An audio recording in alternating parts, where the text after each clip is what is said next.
Bismillahirrahmanirrahim. Assalamualaikum warahmatullahi wabarakatuh. Alhamdulillah, salatu wassalamu ala Rasulillah wa ba'd. Bersyukur kepada Allah Subhanahu wa taala, bersalawat kepada baginda Rasulullah. Perkenalkan, kami dari kelompok 5 yang akan membawakan materi tentang teori belajar yang beranggotakan Muhammad Gufran, Daryana, Wahdaniyah dan Salihah. Untuk materi pertama yaitu materi pengertian berpikir dan bernalar serta proses bernalar dan jenis-jenis berpikir akan disampaikan oleh saya sendiri selaku pemateri pertama. Bismillahirrahmanirrahim. A. Pengertian berpikir dan bernalar. Jujun S. Surya Sumantri pada tahun 2022 menyatakan bahwa berpikir merupakan suatu kegiatan untuk menemukan pengetahuan yang benar. Apa yang disebut benar bagi tiap orang tidak sama, sehingga kegiatan proses berpikir untuk menghasilkan pengetahuan yang benar pun berbeda-beda. Sedangkan bernalar adalah kegiatan pikiran untuk menarik kesimpulan dari premis-premis yang sebelumnya sudah diketahui. Kegiatan bernalar merupakan aspek yang amat penting dalam berpikir. Tetapi, menyamakan berpikir dengan bernalar merupakan suatu penyempitan konsep berpikir. Proses bernalar yang dilakukan manusia meliputi beberapa tahap sebagai berikut. Yang pertama, mengerti, yaitu tahap ketika seseorang memahami segala aspek dari objek yang diamati. Dan yang kedua, memutuskan, yaitu menetapkan kesimpulan sementara berdasarkan fakta-fakta yang ada. Yang ketiga, menyimpulkan, yaitu memberikan kesimpulan yang pasti mengenai objek yang diamati setelah fakta-fakta yang ada diuji kembali kebenarannya. Dua, jenis-jenis berpikir. Secara umum, Rahmat pada tahun 1994 mengatakan bahwasanya membagi jenis berpikir menjadi dua, yaitu berpikir autistik dan berpikir realistik. Berpikir autistik lebih tepat dalam kegiatan berkhayal, berfantasi, melamun atau wishful thinking. Sedangkan ada tiga jenis berpikir realistik seperti yang dinyatakan Rahmat yang mengutip pendapat Floyd L. Raj dalam Rahmat tahun 1994, antara lain berpikir induktif, berpikir deduktif, dan berpikir evaluatif. Baik, bismillah, saya akan melanjutkan materi dari saudara Gufran, yaitu B. Pengertian teori belajar. Teori adalah suatu kerangka kerja konseptual untuk mengatur pengetahuan dan menyediakan suatu cetak biru untuk melakukan beberapa tindakan selanjutnya.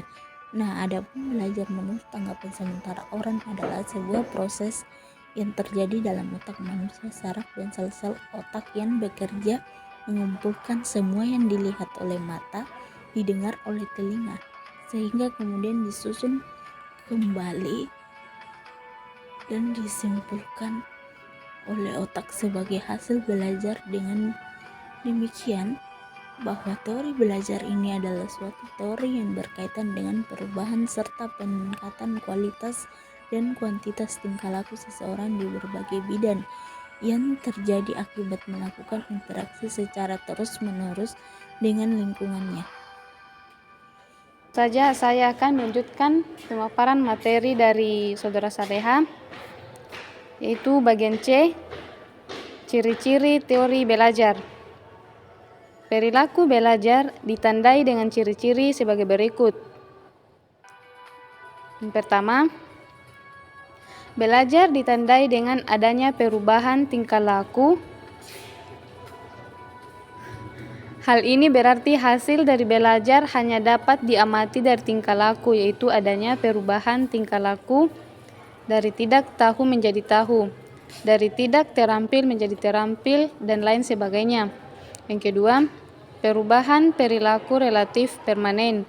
Ini diartikan bahwa perubahan tingkah laku yang terjadi karena belajar untuk waktu tertentu, akan tetapi atau tidak berubah-ubah, akan tetapi di lain pihak tingkah laku tersebut tidak akan terpancar seumur hidup. Yang ketiga yaitu perubahan tingkah laku tidak harus segera dapat diamati pada saat proses belajar sedang berlangsung. Perubahan perilaku tersebut bersifat potensial. Yang keempat, perubahan tingkah laku merupakan hasil latihan atau pengalaman.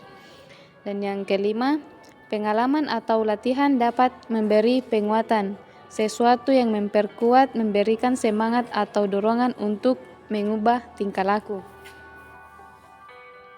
Setelah saya akan melanjutkan pemaparan dari saudari Wahdaniyah.